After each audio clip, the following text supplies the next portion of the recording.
बिस्मिल्लाहिर्रहमानिर्रहीम। लाखों करोड़ों दुरूदो सलाम मोहम्मद मुस्तफ़ा सल्लल्लाहु अलैहि वसल्लम और आले मोहम्मद पर। मैं हूं उमर दराज गोंदल। 3 जर्नैल और 3 ही जजेस। बड़ी खबर इस्लामाबाद से है और जाहिर है कि एक नामुमकिन सा काम इस्लामाबाद में मुमकिन कैसे हुआ है कि इस वक्त खबर है DGISI जनरल नदीम अंजुम साहब और chief justice Pakistan chief justice Umar Ata Bandial साहब के मुतल्लिक इस वक्त जो स्पेकुलेशंस हैं जाहिर है बहुत ज्यादा है। और सूरत हाल इसलिए भी है चूंकि कल ही आप जानते हैं कि कौमी असम्बली ने एक बार फिर जो उन्होंने स्टेट बैंक को कहा था और स्टेट बैंक की उस प्ली को या जो उन्होंने पैसे ट्रांसफर करने थे कौमी असम्बली ने दरखास्त मुस्तरद कर दी। तो आज सब नजरें सुप्रीम कोर्ट के ऊपर हैं कि सुप्रीम कोर्ट जो है वो क्या हुक्म देती है। बहुत सारे लोग कह रहे हैं कि आज सीधा सीधा सा एक हुक्म होगा कि चीफ जस्टिस कायम मकाम गवर्नर स्टेट बैंक को बुलाएंगे और कहेंगे आपने ही कहा था कि हम कर देंगे ट्रांसफर, आधा घंटा आपके पास ट्रांसफर, अदरवाइज आप घर जाएंगे। लेकिन उससे पहले रात अचानक से खबर आती है कि चीफ जस्टिस उमर अता बंदयाल और DGISI जनरल नदीम अंजुम के दरमियान सुप्रीम कोर्ट की बिल्डिंग के अंदर मुलाकात हुई है। और इसमें खास बात यह है कि जनरल नदीम अंजुम अकेले नहीं थे, उनके साथ 2 मजीद जर्नैल थे और चीफ जस्टिस उमर अता बंदयाल भी अकेले नहीं थे, उनके साथ 2 मजीद जजेस थे। मैं आगाज कहां से इस खबर का करना चाहता हूं, फिर उसकी डिटेल्स बताएंगे कि जर्नैल क्यों आए, चीफ जस्टिस ने क्या कहा, उसका क्रक्स क्या निकला। सबसे पहले 11:08 के ऊपर हसनात मलिक जो सुप्रीम कोर्ट को कवर करते हैं उन्होंने लिखा, 2 agencies, top officials and defense secretary met with CJP Umar Ata Bandyal and 2 judges hearing elections delay matter. The meeting was continued for almost 3 hours today, Monday, यानी in Supreme Court premises. ये उनकी तरफ से कहा गया कि उसमें बताया गया 2 जनरल्स और जो सेक्रेटरी डिफेंस हैं जाहिर है वो भी जनरल हैं, तो मजमूई तौर पे 3 जनरल्स और चीफ जस्टिस उमर अता बंदयाल और बाकी 2 जज जो उनके साथ इलेक्शन डिले के केस को सुन रहे हैं वो भी मौजूद थे। और सुप्रीम कोर्ट के अंदर 3 घंटे से ज्यादा की मुलाकात हुई। लेकिन एक और रिजवान गिलजई साहब जो एक्सप्रेस के रिपोर्टर हैं उन्होंने कहा कि चीफ जस्टिस की अहम मुलाकातें, जराये के मुताबिक जस्टिस उमर अता बंदयाल ने आज अहम शख्सियात ने मुलाकात की है। आला सतह मुलाकात 3 घंटे से ज्यादा तक जारी रही। मौजूदा मुल्की सूरत हाल पर तफसीली गुफ्तगू हुई। उसके बाद जाहिद फारूक मलिक साहब ने बाकायदा नाम लेके कहा, चीफ जस्टिस उमर अता बंदयाल से DGISI नदीम अंजुम की मुलाकात, DGISI की मुलाकात चीफ जस्टिस चैंबर में हुई।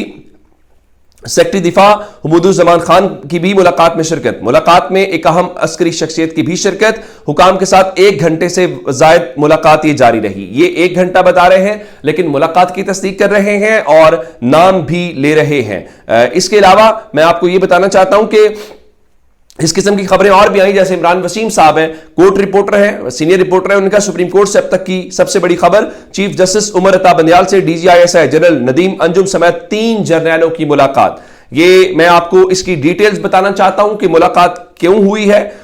एक खबर सबसे पहली यह है कि कल दिन 10 बजे यानी जो दिन गुजर गया है, कल पीर के रोज वजारत दिफा के कुछ आला हुकाम आए और उन्होंने अटॉर्नी जनरल के ऑफिस के अंदर कुछ अहम मुलाकातें की। उनके जाने के बाद कोई दिन 2 बजे या 2:30 बजे के आसपास ये आला अस्करी हुकाम जिसमें DGISI खुद शरीक है और उनके साथ secretary defence lieutenant general retired Humooduzzaman, ये 2 जर्नैल हैं। और दीगर खबरें मैंने चेक की कि तीसरे कौन थे। बहुत सारे लोग कह रहे हैं कि DGMI मौजूद थे, बहुत सारे लोग कह रहे हैं नहीं DG मिलिट्री ऑपरेशंस मौजूद थे। तो ये दोनों इस वक्त, लेकिन ये है कि जनरल्स 3 थे जिसमें 2 हाजिर सर्विस हैं और एक रिटायर्ड जनरल है। ये तकरीबन 2 बजे के आसपास आए हैं, इनकी मुलाकात हुई और ये मुलाकात सब रिपोर्टर्स इस बात की तस्दीक कर रहे हैं कि ये इलेक्शन के तनाजुर के अंदर मुलाकात हुई है। हाँ, ये बात अभी तय नहीं हो सकी, ये मालूम नहीं हो सका कि ये जो जर्नैल हैं इनको बुलाया चीफ जस्टिस ने या फिर ये खुद मुलाकात करने आए। उसकी वजह क्या है, उसका एक तनाजुर है।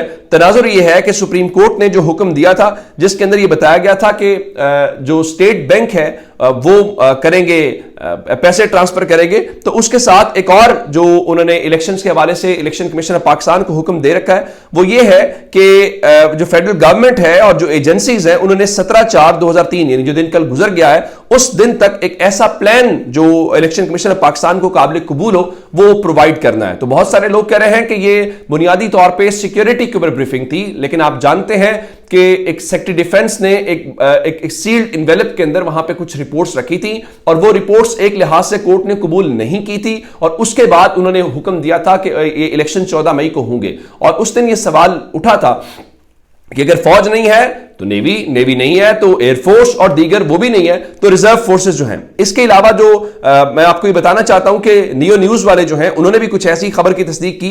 उन्होंने कहा कि एजेंसियों के 2 आला ओहदेदारान की चीफ जस्टिस एजाजुल एहसन और जस्टिस मुनीब अख्तर से 3 घंटे अहम मुलाकात, यानी इस मुलाकात को लेकर जो तस्दीक है वो हो गई है। अब आगे चलते हैं। इस्लामाबाद में सब अच्छा नहीं है और सब अच्छा इसलिए नहीं है कि इसके फौरन बाद वो हसनात मलिक साहब जो हैं उन्होंने इस हवाले से मजीद डिटेल्स दी 11:21 के ऊपर। मोना खान को जवाब देते हुए कहा कि it was security briefing in chamber. उनके मुताबिक ये सिक्योरिटी की ब्रीफिंग थी जिस सिलसिले में वो आए। लेकिन मैं आपको एक और खबर देना चाहता हूं कि इस्लामाबाद के अंदर सब अच्छा नहीं है, हुकूमत की परेशानी है। हुकूमत की परेशानी यह है कि एक तरफ ये मुलाकात की खबर है, दूसरी तरफ जो हुकूमत है उनकी जानिब से कल काबीना का इजलास हुआ, मुसलसल हालांकि रात को भी फजल रहमान से मुलाकात हुई, वो ताजियत के लिए शहबाज शरीफ गए हुए थे और आज इत्तेहादी जमातों का हंगामी इजलास जो है वो तलब कर लिया गया है और उसके साथ ऑल पार्टीज कॉन्फ्रेंस भी हो रही है।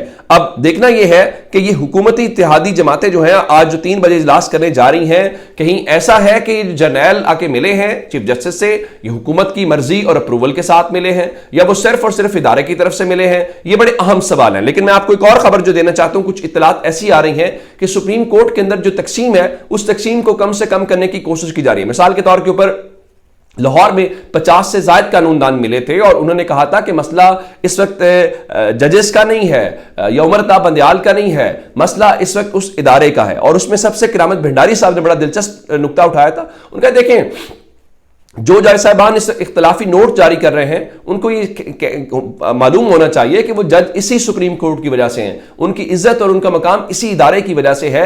अगर वो उमर अता बंदियाल की टांगे खींचेंगे तो उमर अता बंदियाल तो थोड़ी देर से बाद चले जाएंगे, तो ये किसी के भी हाथ नहीं देगा। अब इस्लामाबाद से कुछ दावे किए गए हैं कि जो जस्टिस रिटायर्ड मकबूल बाकिर है, जो चीफ जस्टिस सुप्रीम कोर्ट के तौर पर तो उन्होंने काम नहीं किया, लेकिन मकबूल बाकिर साहब बड़े उनकी इज्जत की जाती है, उनके बारे में बड़े अच्छे अल्फाज हैं। उनके मुताबिक खबरें कुछ ऐसी आई हैं कि उन्होंने सुप्रीम कोर्ट के जो दोनों धड़े हैं, यानी जो एक धड़ा जिसको आप काजी फायज साहब वाला कहना चाहिए या उमर अता बंदियाल साहब वाला, उन दोनों धड़ों से मुलाकातों की खबरें हैं और उन मुलाकातों को के अंदर उन्होंने बुनियादी तौर पे इनको मनाने की कोशिश की है।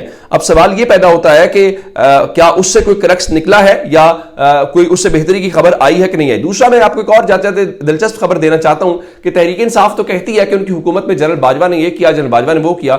मुस्लिम लीग नून भी अब ये कहती है कि वो कहते कि जनाब वो जनरल बाजवा ने, रात को शाहजेब खानजादा के शो के अंदर आजम नजीर तारड़ बैठे हुए थे और जो 2 जजेस रिजवी साहब और शाहिद वही साहब की जो तैनाती हुई थी, तो वो उस वक्त खबरें ये आई थी कि आपने क्यों ये किया। तो आजम नजीर तारड़ ने ये बताया जी जूनियर जजेस की तैनाती के पीछे जनरल बाजवा का हाथ था और उनके मुताबिक उस वक्त जनरल बाजवा ने गारंटी दी थी कि तनाव कम करने के लिए जजेस मामला सुलझाएंगे। सवाल यह पैदा होता है कि हमें जरदारी साहब ने इंटरव्यू के दौरान जो उन्होंने हामिद मीर के साथ दिया उसमें उन्होंने बताया कि जनरल बाजवा ने उनको कहा था कि आप इमरान खान के खिलाफ तहरीक अदम एतमाद वापस ले लें और हम इमरान खान से इस्तीफा दिलवा देंगे। और उन्होंने कहा था अगर ये नहीं होगा तो मार्शल लॉ के इशारे दिए, तो मैंने कहा था बिस्मिल्लाह। यानी कहने का मतलब यह कि हमने जनरल बाजवा की उसको डिक्लाइन कर दिया। अगर जनरल बाजवा की आपने उस चीज को डिक्लाइन कर दिया तो फिर सवाल यह पैदा होता है कि उस वक्त तो आपने उसकी बात को नहीं माना, लेकिन 2 जजेस की तैनाती के ऊपर आपने जनरल बाजवा की बात मान ली। ये नहीं हो सकता, ये सब कुछ अपने गले ले आप माने। ये कैसे हो सकता है कि हो सकता है आप इतने बड़े जमहूरी थे कि आपने जनरल बाजवा की इतनी बड़ी बात को डिक्लाइन कर दिया कि हम तहरीक अदम एतमाद नहीं हटाएंगे और हमने इमरान खान को हटा दिया, लेकिन यहां आके हमारी जो है वो सारी हवा निकल गई। तो ये नहीं हो सकता। ये मैंने यही ट्विटर के ऊपर लिखा कि जरदारी साहब के बकौल जनरल बाजवा की मार्शल लॉ की धमकी के बावजूद तहरीक अदम एतमाद वापस नहीं ली और इमरान खान हुकूमत गिराई। दूसरी तरफ आजम नजीर तारड़ ने इंकशाफ किया कि हमने 2 जजेस तैनाती पर जनरल बाजवा के कहने पर वोट दिया था। वर्डे आई जमहूरी। अच्छा, एक जाते जाते चूंकि 27 रमजान मुबारक की बड़ी मुबारक रात थी, तो पाकिस्तान तहरीक इंसाफ ने वहां पे एक इज्तिमाई दुआ का एहतमाम कर रखा था और इमरान खान वहां पे शरीक थे। तो ये एक अच्छी रीत है पाकिस्तान की जो सियासी जमातें, हमने पहले भी देखा कि खान साहब जो हैं दीगर रातों के ऊपर जब बनी काला में थे, तारिक जमील साहब उन सबको बुलाया जाता था, तो ये एक बड़ी अच्छी काबिल तारीफ चीज थी। अपना बहुत सा ख्याल रखिएगा। खुदा हाफिज।